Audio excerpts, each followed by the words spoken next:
Isang maikli lang na flight test. Tingnan natin 3G as 6G. Okay.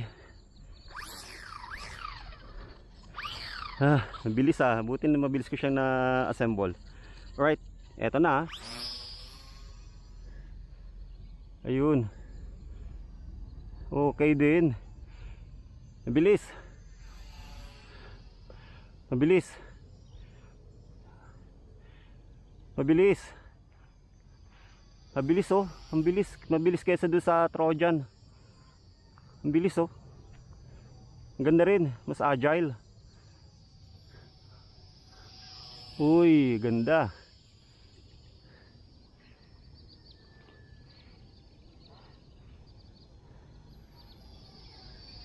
Oops, mag-i-stall oh.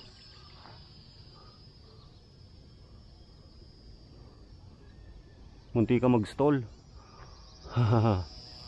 Okay, ganda oh. Bilis din.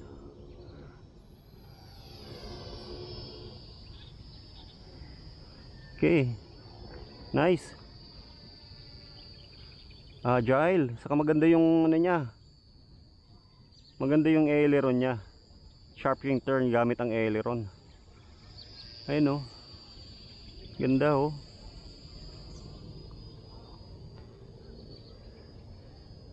Ganda oh. Sharp ng turn.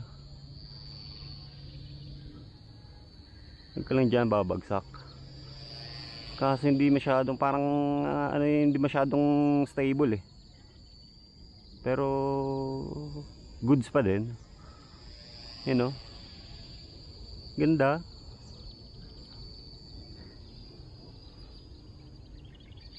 Parang hindi siya ganun ka-stable. Low rate. Tingnan ko sa low rate. Right, nice.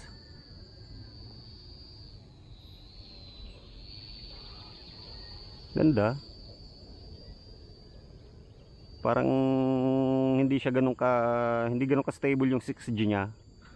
Parang may konting sway pero mukhang mas maganda. Kasi mas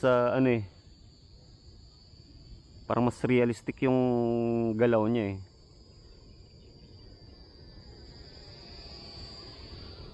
Yan oh. Rare bear. Ganda. Kailangan na kailangan na ng konting trim.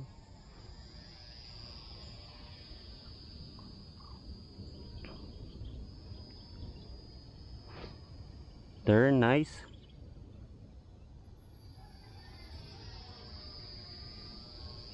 Oh, come on. Cute. Ganda. Yan, layo oh. Full throttle at low rate. High rate. Full throttle yan. Sa high rate. Double beep. Wow, agile oh, napaka sharp ng turn. Okay, back to low rate.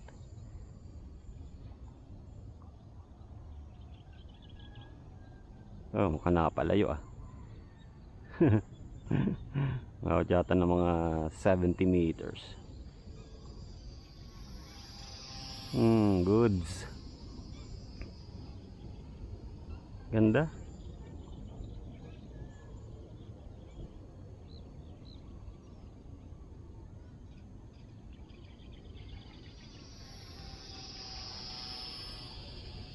Ganda, nice. Okay, okay na yan. Maiden flight lang. Unbox and then test flight right away. Okay na ba to? Kunti pa. Hindi gumagana lang yung ano niya. Yung rudder niya parang hindi nagre-react sa rudder stick niya. Meron din pero hindi siya ganun ka-reactive. Hindi ganun ka yung reaction niya. Hindi, wala talaga eh. Maya pagbaba, pagland, tingnan ko. Parang hindi gumagana yung rudder niya. Ay, meron din. Maano lang talaga, napaka minimal lang ng effect.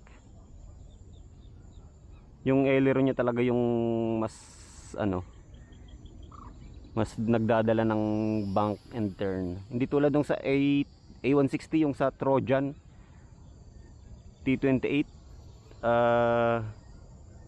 Mas ano mas dominant yung rudder niya sa turn. Eto, mas dominant yung ano niya. Mas dominant yung aileron niya sa turn. Sa left and right turn, mas dominant, mas mas magalaw siya, mas magandang i-turn siya sa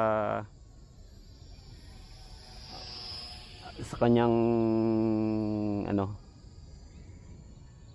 aileron. Mas reactive siya sa aileron niya, oh. Pero rudder wala. Mas dominant yung ano niya. Mas dominant yung aileron niya pag dating sa turn. Okay? Ayan ang napansin ko. Mamaya check ko yung ano niya, yung rudder. Ganda. Gandang nakakalibang masyado. Malayo, oh.